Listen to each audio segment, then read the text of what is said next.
So my name is Hunab. I'm the country manager for Mobike Spain. But I'm not here to talk about Mobike. I want to expand a little bit more onto what this mobility is and put a word of micromobility out there. So this is a keynote about how micromobility has had an impact in the world. So before I start, I think I want to have a bit of an understanding of what is the problem that micromobility is set up to solve. Then I'm going to tell you a little bit about what's all the fuss about and how can we make micromobility work. So to start off, what's the problem? Maybe I'm going to ask for some collaboration with some front row. Maybe these 4 people in front, this front guy, not him, yeah. Lift your hands. Up. And the woman there also, please. All right. So if you can look around, keep your hand lifted. These guys are a very small percentage of people, right? So what's the problem that we're set to talk about? These guys represent the people in the room if this is the world that's breathing safe air. All of the rest of you are breathing unsafe air. Just take a... These guys are safe. The rest of you are doomed. Well, what does that mean? That means that 4.2 million people die in the world a year. Just take a little bit to soak this number. 4.2 premature deaths globally are linked to ambient air pollution. That is not right. So, what is the cause of this ambient air pollution? 75% of carbon monoxide pollution in the US is due to motor vehicles. That is why micromobility became to happen. So, what is the solution that micromobility startups, early stage, were really motivated? What did they want to provide to change radically this issue? There is hope. So most of the car trips are used for tiny distances. What the hell?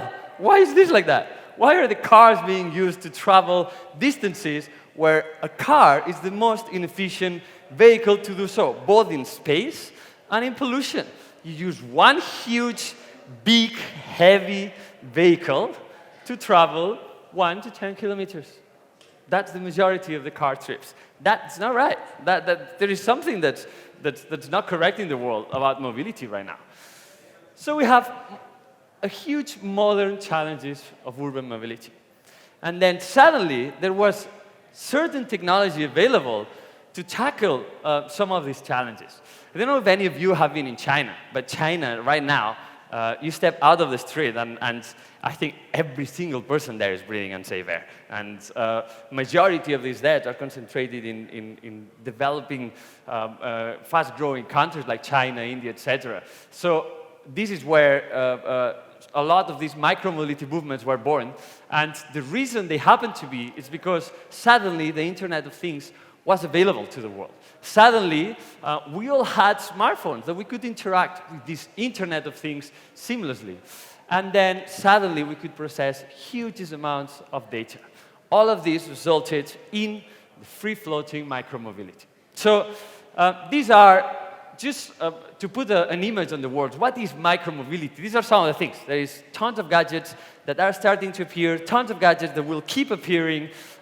This goes from a normal bicycle, a mechanical bicycle, the pedal bicycle. This bicycle covers trips to up to 3 kilometers. The average time that people spend on this bicycle is 10 minutes and covers 3 kilometers. This 10 minutes, if you do it walking, is a huge, big range that you have to do. So suddenly, you want to do this distance, you have something available in front of you that with a smartphone can be unlocked, you are going to use this. Then you have electric bicycle, then you have the whole new gadgets that are appearing, e-scooters, and a lot of hybrids between e-scooter, electric bicycle, e-motorbikes, etc., etc. So all of these vehicles are now able to work in the cities. Let's take a look at how this evolved in the world. Again, I think this is some hope. In 2014, there were 950,000 bicycles for public use worldwide.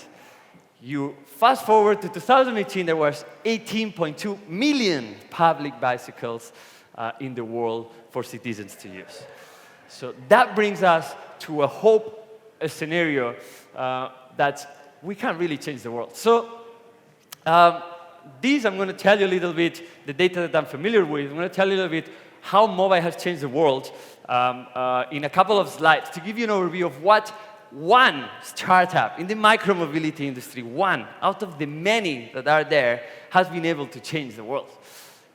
Mobike, in less than 2 years, Mobike deployed in 19 countries and over 200 cities. And that means that it put 9 million bicycles in the world, one startup, and thus 30 million daily trips. 30 million daily trips in less than 2 years. What does that mean in terms of solving our big issue of pollution?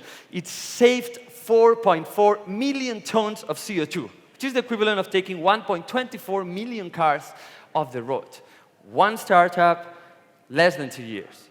I think that's an incredible amount. What happened there in China, where this is a big problem and it needs solution? Mobike became, in less than 2 years, the second and the third solution for mobility in those cities, over subways and taxis, even in Chengdu.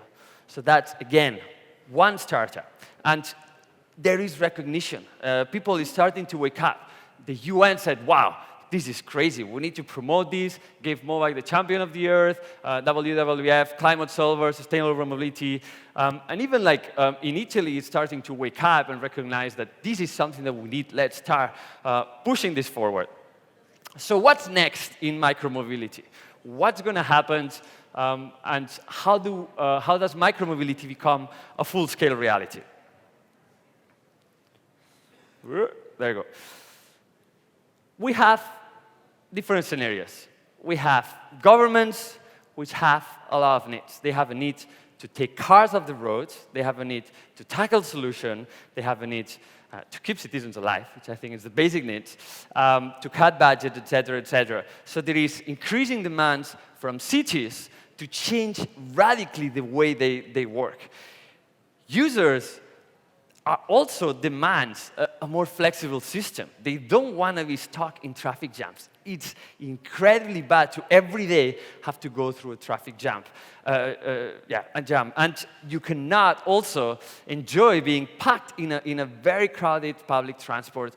So there is certain flexibility that users are demanding and that these systems are ready to offer.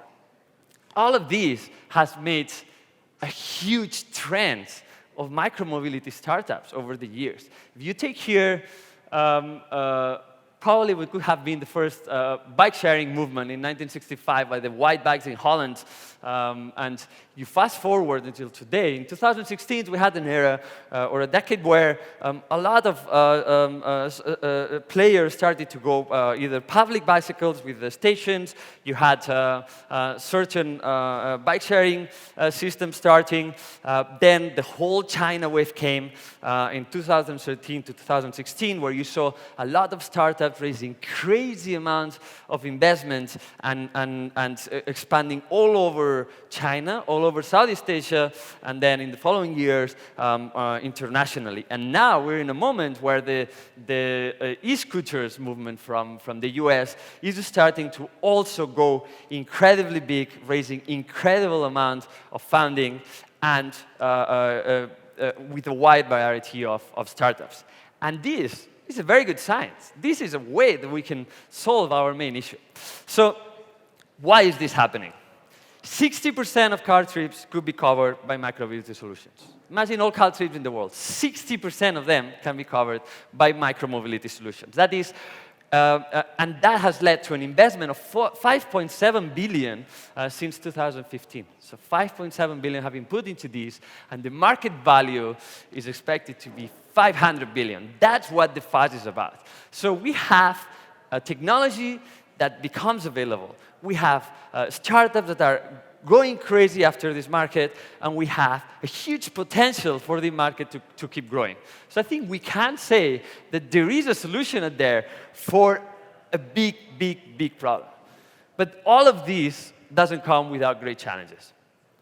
The main challenge that we're facing, the main challenge that I'm facing, been working for Mobike over a year, it's people's mentality. You see a street, just picture a street, any city's street, you have probably cars parked in each side of the street, let's say 200 cars.